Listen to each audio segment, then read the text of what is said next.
You remember what we mean by burn pits. You know, when we first started using the phrase burn pits, people kind of looked at us.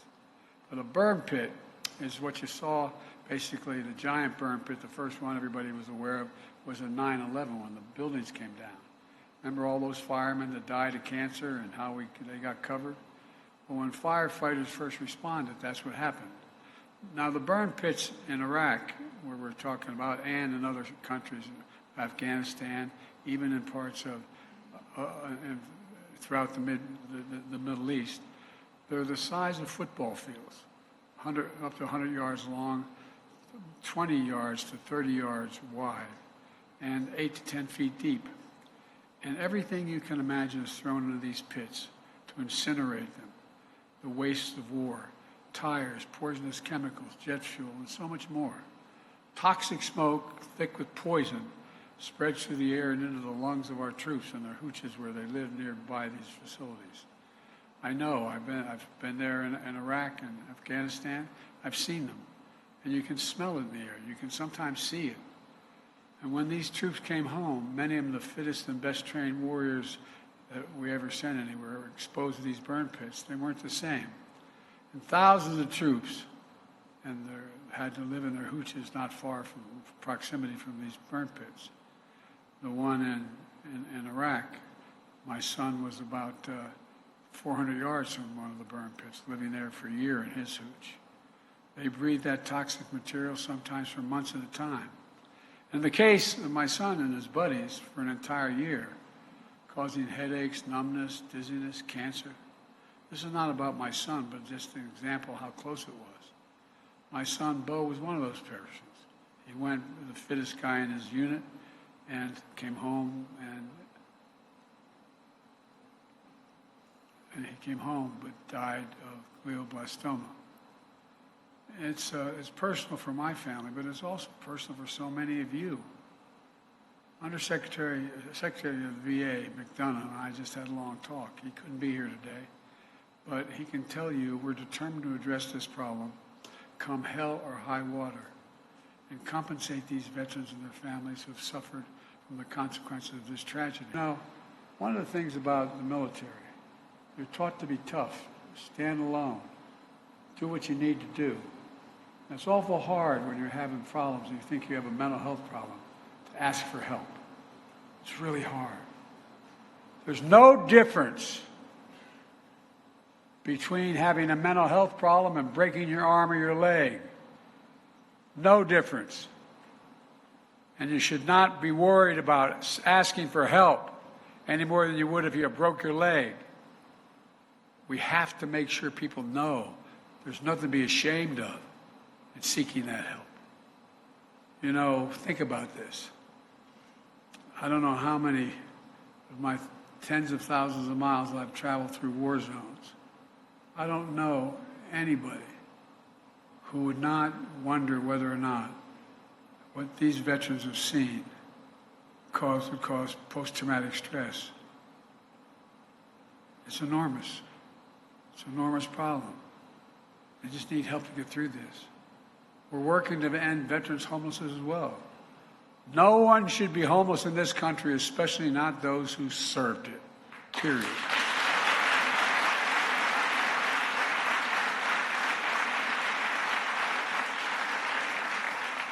Last year, the VA found permanent housing for over 40,000 veterans and set a goal of permanently housing at least another 38,000 this year. And I'm proposing that Congress join in and triple the number of rental assistance vouchers for extremely low-income veterans. Now.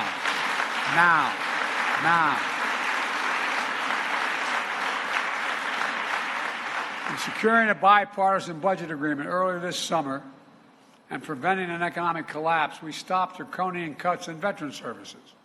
That agreement including dedicated funding for our veterans' health so that the health care of those who serve so bravely in this country won't be used as a bargaining chip going forward to try to get other things cut.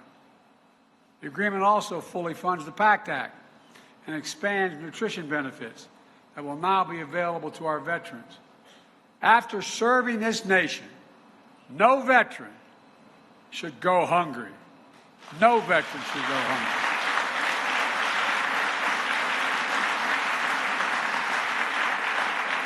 Just 2 weeks ago, I signed an executive order to significantly strengthen how the military handles sexual assault. We're moving the authority for addressing sexual assault claims to specialized independent military unit outside the chain of command. That was a long time in coming, but it's a big deal. And we all owe a thanks to Senator Gillibrand in New York for her leadership in this, so she did not give up till she got it done. And there's more to do, but we've made a lot of progress, and we've got to keep going. Let me close with this. After I signed the PACT Act into law last August, I handed the pen as a tradition. When you sign a piece of legislation, particularly a significant piece, you have the people who are responsible for getting it done for you on the stage with you when you sign it. And you traditionally give the pen to the most consequential person who helped that happen. We got finished, and I signed the pen to the widow and daughter of Sergeant First Class Heath Robinson, a veteran for whom the bill was named. His widow was also my wife's guest at the State of the Union. A family that suffered the greatest of losses, but turned their pain into purpose. I handed the pen, not to the mother, but to Sergeant Robinson's little girl, a lovely little kid sitting next to me. And she looked at me, and she said,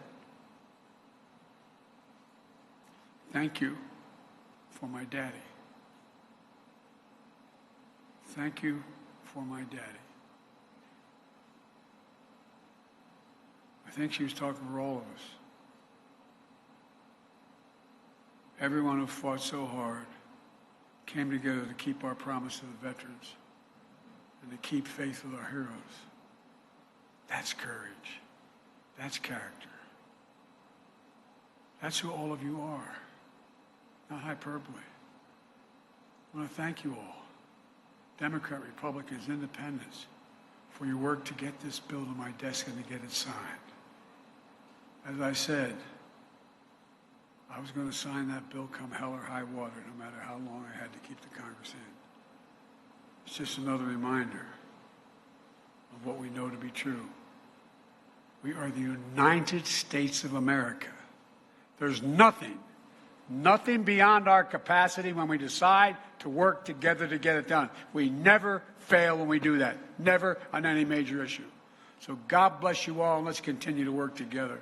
And God save our veterans. Thank you.